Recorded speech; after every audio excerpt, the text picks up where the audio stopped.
કેવીની class YouTube ચેનલમાં આપ સરે મિત્રોનું હું દિલથી સ્વાગત કરું છું। આજે વિદ્યાર્થી મિત્રો વાત કરવાના છીએ ધોરણ 10માં આપણી દ્વિતીય કસોટી જે તારીખ 8/8/2024 અંતર્ગત જે પરીક્ષા લેવામાં આવનાર છે તેના પેપરનું મિત્રો આપણે સોલ્યુશન કરીશું, જે તમારી આવનારી એક્ઝામમાં તમને ખૂબ જ ઉપયોગી નીવડશે। તો ચાલો વિદ્યાર્થી મિત્રો વિડીયોની શરૂઆત કરીએ। તેના પહેલાં તમે ખાસ કરીને ચેનલમાં નવા આવેલા હોય તો ચેનલને અવશ્ય સબસ્ક્રાઇબ કરી વિડીયોને લાઇક અને શેર કરવાનું પણ ન ભૂલતા। તો મિત્રો ધોરણ 10માં આપણી ક્વેશ્ચન બેંક નંબર જે 2 છે, ઓગસ્ટ માસની અંદર જે એકમ કસોટી લેવામાં આવનાર છે તેની અંદર મિત્રો 25 ગુણની તમારી કસોટી હશે, જેમાં પ્રકરણ નંબર 5 જૈવિક ક્રિયાઓ અને પ્રકરણ 9 પ્રકાશ પરાવર્તન અને વક્રીભવન આ બંને પાઠ છે એ મિત્રો તમારે પૂછાવાનો છે બંને પાઠમાંથી। ચાલો હવે સૌપ્રથમ પ્રશ્ન 1 છે એનો વાત કરીએ તો અ છે વિભાગમાં કુલ 15 પ્રશ્નો આપેલા છે અને તે પૈકી 3 પ્રશ્નોને ઉત્તર તમારે આપવાના છે। પહેલો પ્રશ્ન છે સ્વયંપોષી માટે ખાદ્ય આવશ્યક છે, તો તેના માટે મિત્રો કાર્બન ડાયોક્સાઇડ તથા પાણી, ક્લોરોફિલ અને સૂર્યનો પ્રકાશ એટલે કે તમામ વસ્તુ આવશ્યક છે। બીજું, મનુષ્યમાં ફેફસા એ ખાદ્ય સાથે સંકળાયેલા એક તંત્રનો ભાગ છે, તો આપણો જવાબ આવશે બી શ્વસન સાથે। ત્રીજું, અરીસાની સામે તમે ગમે ત્યાં ઊભા રહો પણ પ્રતિબિંબ ચત્તું મળે છે તો અરીસાનું ખાલ્યા હશે, તો તે મિત્રો અરીસો સમતલ અથવા બહિર્ગોળ હશે। હવે વિધાન ખરું છે કે ખોટું તે વાત કરીશું। ચોથું છે માંસાહારી પ્રાણીઓમાં નાના આંતરડું ટૂંકું હોય છે, તો આ વિધાન સાચું છે।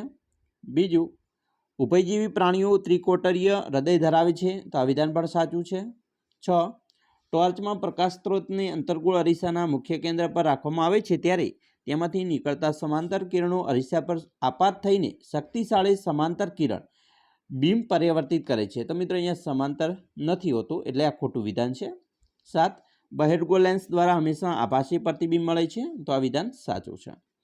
હવે આપણે ખાલ્યા પૂર્ણ કરીશું, જેમાં 8મું છે ગ્લુકોઝના અણુનું વિઘટન થઈ ઉર્જા મુક્ત થવાની ક્રિયાને ખાલ્યા કહે છે, તો એને શ્વસન કહેવાય।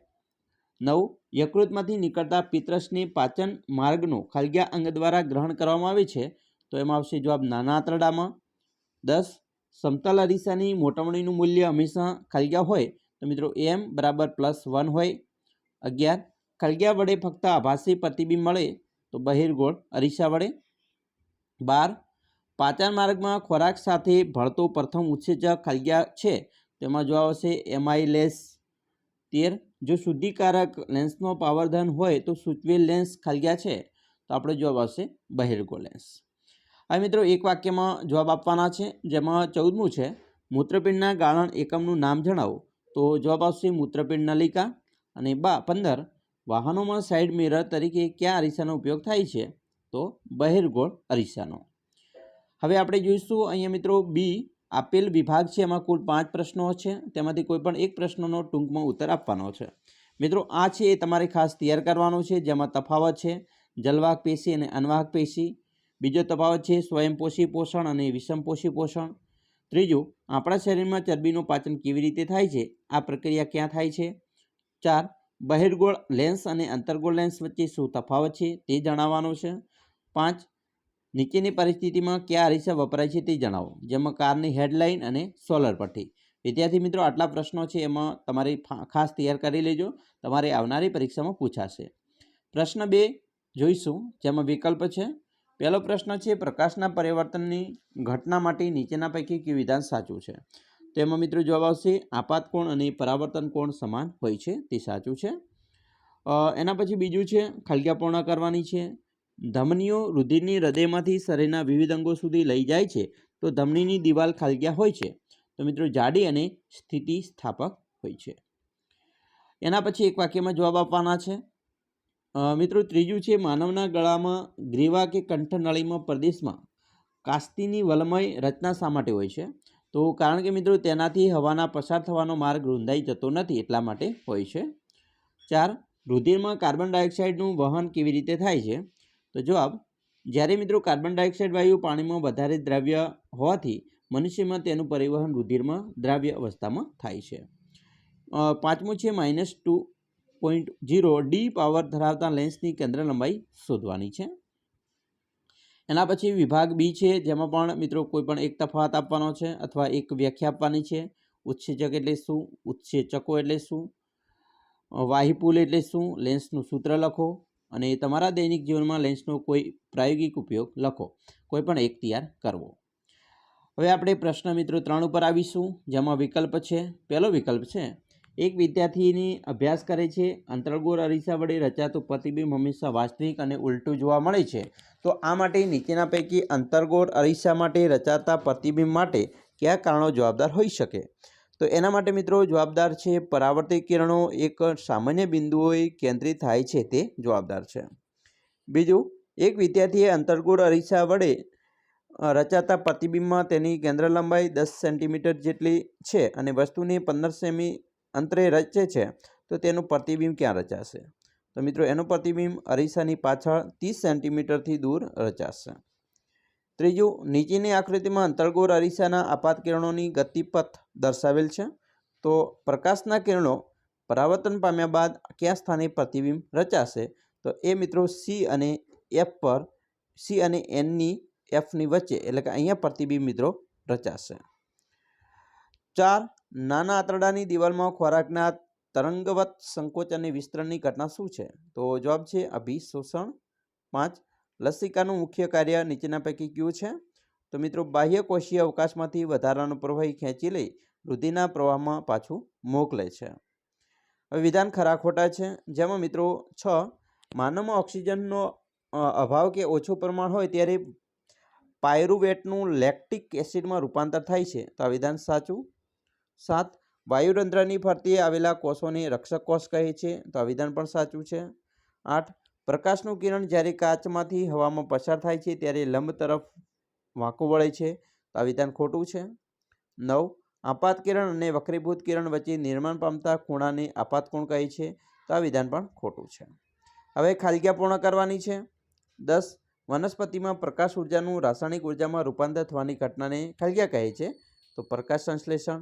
11, હૃદયના સંકોચન દરમિયાન રુધિરનું તેજ માર્ગે પાછું વહન ના થાય તે માટે ખાલીગ્યા કાર્ય કરે છે. તો વાલ્વ. 12, સ્ટાર્ચ. ખાલીગ્યા હાજરી જાણવા માટે આયોડિનના દ્રાવણનો ઉપયોગ થાય છે. તો સ્ટાર્ચનો. 13, ખાલીગ્યા વાયુની હાજરીમાં ચૂનાનું તાજું પાણી દૂધિયું બને છે. તો CO2. એના પછી એક વાક્ય કે શબ્દમાં જવાબ આપવાના છે. 14, ઈસ્ટના કોષરસમાં પાયરુવેટનું ઇથેનોલ અને કાર્બન ડાયોક્સાઇડમાં રૂપાંતર થાય છે. તો આ ક્રિયાનું નામ? તો મિત્રો અજારક શ્વસન આવે. 15, મનુષ્યમાં સરેરાશ શ્વાસ દર પ્રતિ મિનિટ કેટલો હોય છે? તો મિત્રો 12 થી 16 પ્રતિ મિનિટ હોય છે. એના પછી 16, અંતર્ગોળ અરીસાની કેન્દ્ર લંબાઈ શું છે? તો ઋણ હોય. 17, પ્રકાશની મદદથી કેવી રીતે વસ્તુ દેખાય છે? તો મિત્રો પરાવર્તિત પ્રકાશ જ્યારે આપણી આંખો દ્વારા ગ્રહણ થાય છે ત્યારે પ્રકાશની મદદથી વસ્તુ દેખાય છે. બરાબર. ચાલો આગળ જોઈશું. અહીંયા મિત્રો છે તમને કોઈ પણ પ્રશ્નના જવાબ આપવાના છે. બરાબર, 2 પ્રશ્નોના, જેમાં સ્વયંપોષી પોષણ માટે જરૂરી પરિસ્થિતિ કઈ છે અને તેની નિપજો કઈ છે? પાચન એટલે શું? લસિકા એટલે શું? મિત્રો આ પ્રશ્નો છે તમારે ખાસ તૈયાર કરી લેવાના છે. ધમની અને શિરા વચ્ચેનો ભેદ, પરાવર્તન એટલે શું, ગોલી અરીસાના પ્રકાર જણાવવાના છે. બરાબર. તો મિત્રો આ પ્રશ્નો ખાસ તમારે અહીંયા 10 પ્રશ્નો છે એ તૈયાર કરી લેજો. તમારી આવનારી પરીક્ષામાં 100% પૂછાશે.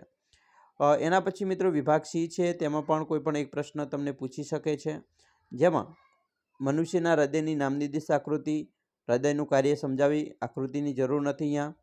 બીજું, અમીબામાં પોષણ આકૃતિ સહિત સમજાવવાનું છે.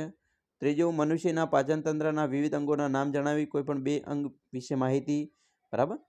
તો આવા પ્રશ્નો છે મિત્રો ખાસ તમારી પરીક્ષામાં આવી શકે છે. બરાબર, એટલે તૈયારી કરી લેજો. પ્રશ્ન 4, જેમાં મિત્રો જોઈશું ખરા ખોટા. પહેલું છે, ઘાસમાં રહેલા સેલ્યુલોઇડનું તૃણાહારી પ્રાણીઓ પાચન કરી શકે છે. તો વિધાન સાચું. બીજું, પેપ્સિન અને ટ્રિપ્સિન કાર્બોદિત અને ચરબીનું પાચન કરે છે. ખોટું વિધાન. ત્રીજું, શ્વાસવાહિની વાયુકોષ્ઠમાં અંત પામે છે. સાચું વિધાન.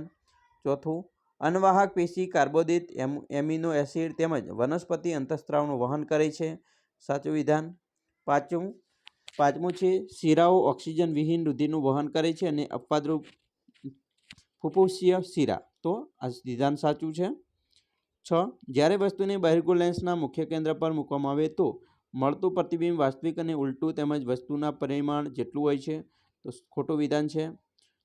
7, જો અંતર્ગોળ અરીસાની કેન્દ્ર લંબાઈ 4 મીટર હોય તો તેનો પાવર પ્લસ 0.25D હોય તો વિધાન સાચું.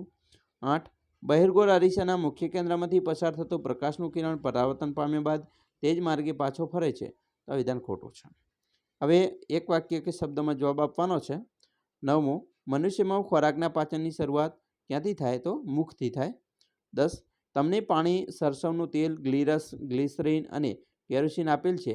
આ પૈકી કયા માધ્યમમાં સમાન કોણથી આપાત થયેલું ત્રાસું પ્રકાશનું કિરણ સૌથી વધુ વાંકું વળશે તો મિત્રો કેરોસીન આવશે.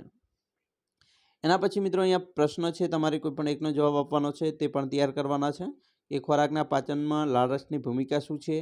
વાયુઓના વધારેમાં વધારે વિનિમય માટે વાયુકોષની રચના કેવા પ્રકારની હોય? ઉચ્ચ કક્ષાની વનસ્પતિઓમાં વહનતંત્રના ઘટકો કયા છે? પ્રકાશના પરિવર્તનના નિયમો લખો. તો મિત્રો આ પ્રશ્નો પણ તમારે ખાસ તૈયાર કરી લેવાના છે. વિભાગ સીમાં પણ મિત્રો 5 પ્રશ્ન આપેલા છે, તેમાંથી કોઈ પણ એક પ્રશ્ન પૂછાશે, જેમાં મનુષ્યના ઉત્સર્જનની આકૃતિસહ વર્ણન, ભિન્ન સજીવોમાં ગ્લુકોઝના એસિડિક ઓક્સિડેશનથી ઉર્જા પ્રાપ્ત કરવાના વિવિધ પરિપથો કયા છે, બરાબર. તો આવા મિત્રો બીજા પણ પ્રશ્નો છે, તમને અહીંયા 5 આપેલા છે. તો આ પ્રશ્નો તૈયાર કરજો, તમારી આવનારી બોર્ડની એક્ઝામમાં પણ તમને ઉપયોગી નીવડશે. અમે આશા રાખીએ છીએ તમને આપણો વિડીયો ખૂબ જ ગમ્યો હશે, અને વિડીયો ગમ્યો હોય તો મિત્રો લાઇક, શેર અને સબસ્ક્રાઈબ કરવાનું પણ ન ભૂલતા.